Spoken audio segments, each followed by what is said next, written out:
Wow, this test match is moving along real quick. That's what we thought would happen after the first day's play on ESPN Cricket for Match Day. And New Zealand find themselves in the highest of highs, celebrating Ajaz Patel's historic 10 for and then taking tea with a considerable low, the fall of Rachin Ravindra's wicket with just 38 on the board. We'll see what Dan Vettori and Wasim Jaffer make of it on ESPN Cricket for Match Day. Wasim, what a session that is. We were wanting to make judgments after seeing both teams bat, but wow, India have just blown them away. They have, and that is exactly what I had expected. I mean, if New Zealand spinner, especially Ajaz Patel, he bowled really Yeah. really well. I mean, that doesn't happen very often in the history of cricket. So really pleased for him the way he bowled.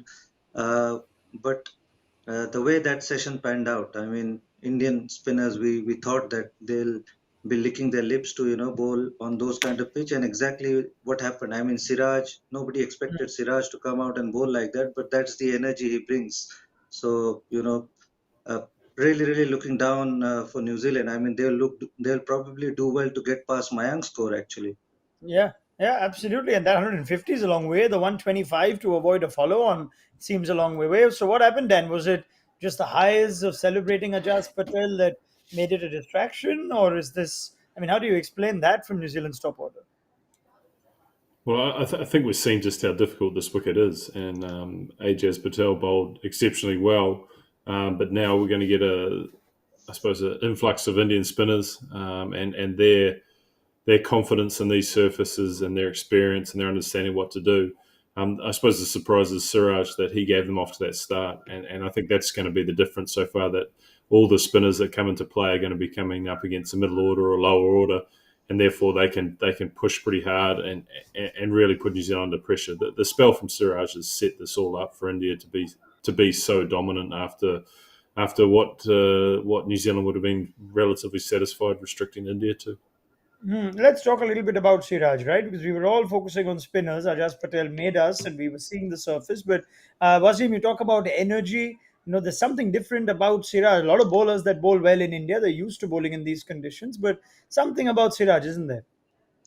It is, and he's quite quick in the air, and he's quite skillful for a red ball bowler. And I've seen him in domestic cricket, and he's quite skillful bowler with the red ball, and he bowls with the right pace, bowl in the right areas, and swings the ball, and keeps doing something with the ball, whether it's reverse swing or whether it's a conventional swing, and he's always attacking the stumps. So that makes him, little difficult when the conditions are little in favor of him.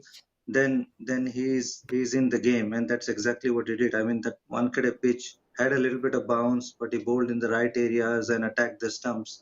And that Taylor wicket was a fantastic one. Did he just get a good one to Ross Taylor then, Wasim? Is that just one of those we'd have to put aside as a batter?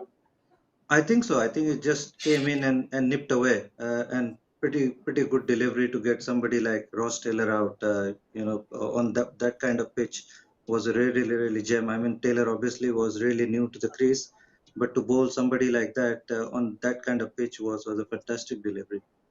Now, I mean, should would we be overcritical in making the story about Ross Taylor? Dan, man who's played over 100 tests, 37 years of age, now in this format, you almost seem to expect a big score every time. Otherwise, there's going to be a conversation. Well, I think if you look at him and Coley coming into a Test match on the back of very little preparation, it's been a long time since Ross Taylor played in a competitive game.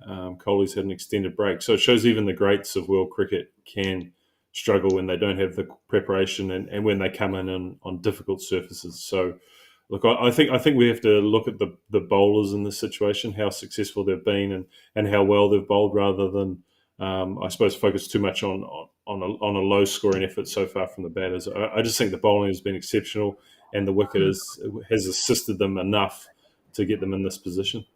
Yeah, absolutely fair. That now we keep hearing a lot about India's seamers knowing how to bowl those hard Indian lengths, and they tend to surprise overseas batters visiting. Dan, would you is this perhaps a little reflection of how New Zealand could have got more out? We saw very little of Kyle Jamieson. Tim Southey was accurate without penetrating. Well, like we spoke about the Indian spinners in camp or how they understand how to bowl in these conditions, I think we can potentially say the same about the Indian seamers on a wicket like Winkedy. And I like the way that Siraj and Umashad almost sprint into the wicket. They're very quick through their actions, and they sort of hustle batsmen. And you saw that from Siraj, that he's attacking the stumps the whole time. He just keeps asking questions, and he does enough with the ball. And I think that's the recipe for success in India. And that's why they selected him ahead of Ishant Sharma in this Test match, because they know he can keep coming. They know he's going to bowl fast. I think that's the one thing we probably leave out, that Siraj is a fast bowler. He's up around Yeah. 145 when he needs to, and that challenges even the great batsmen. Yeah, I mean, it looks like he's still going to have to wait his turn when Bumrah and Shami are fit. Wasim and Ishant Sharma sometimes gets the nod ahead of him too. But where do you think Mohammad Siraj lies in the pecking order now? How highly do you rate him? I think when India plays in South Africa, he needs to be that third seamer with Shami and Bumrah. There's no doubt about it. Because you can bowl him with the new ball, and he's very effective with the old ball. Can reverse swing the ball, and bowls around 140 plus. So there's no reason for him to be out. Definitely, Ishant has played over 100 test matches, but I think if you go by the effectiveness, I think Siraj is right up there with Shami and Bumrah. And that goes on to show the quality of this Indian team as well. Ronak. We've got our two openers who's not playing, the formidable openers KL and Rohit, and Shami and Bumrah, and still India is dominating the test match. So which goes on to show the depth again, that how well India is playing. Dan, would you second that as far as the pecking order for Indian fast bowlers go, especially in Test cricket? Siraj after Shami and Bumrah? I think so. I think his performance is undeniable, and this is overseas as well. And I think his bowling will translate to overseas as well. And that's not to diminish anything that Ishant Sharma's done. I think the back half of his career has been exceptional, and once again, he's been exceptional in all conditions. So he's been a fantastic bowler for India. But this, I suppose, is the art of selection around when to get the timing right to bring in someone like Siraj consistently, and not on the back of an injury or resting someone. And Wasim's right. He's the perfect complement to Shami and Bumrah. And in South Africa, he will be a force, and those wickets will really suit him with his ability to attack the stumps. And we do know now that that series is going forward, the three test series between South Africa and India. So they have their hands full, the selectors, to figure out which 11 plays. Now, I did speak to Dan Vettori at the end of the innings, was him, and he was just putting down this momentous day for Ajaz Patel, where it ranks in the history for New Zealand cricket. But what a pleasure. We don't always get to witness something like this. I mean, it's happened three times in the history of the game. So just give me your reaction to Ajaz Patel's achievement. I think it was a fantastic. I mean, like you said, you don't get to see these kind of things so very often. I mean, it has only happened three times in Test cricket, so we are very very lucky. And the kind of Test match he had at Kanpur to come back and bowl so well after that, is fantastic achievement. No, not many players do get that kind of achievement, even in first class cricket. To do it in India at the place where he was born, I think remarkable. Really, really happy for him. The way he bowled was good to see. Absolutely. He didn't, though, perhaps expect then that he'll have to be padding up a few hours shortly after, potentially.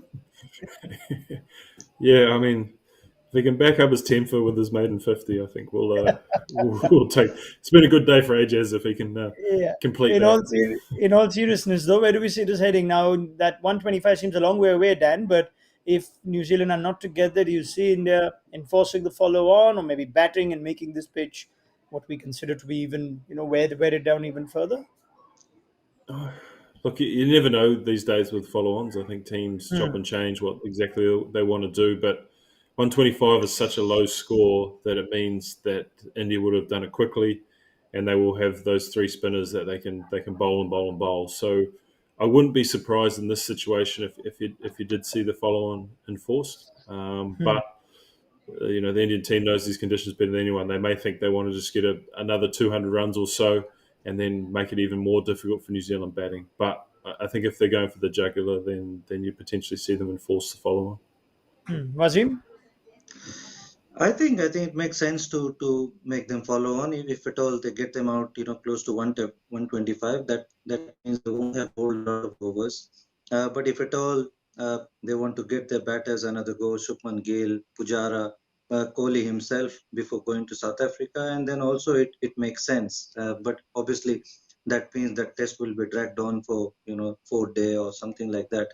But if India wants to finish it early, then it makes sense to follow on. I mean, if Jayant Yadav's first over is anything to go by, this is going to be tough for New Zealand. So let's see where they eventually wrap up and pick up the chatted stumps. Wasim Jaffer, Daniel Vittori, thank you very much. More from you on ESPN Cricket for Match Day as this test rapidly moves on. It's only day two, and we've even lost one session effectively yesterday. We'd still got in 70 overs, but we're already discussing innings number three and maybe not even a fourth. So we'll see how things go in this final session on the second day and pick up the chatted stumps.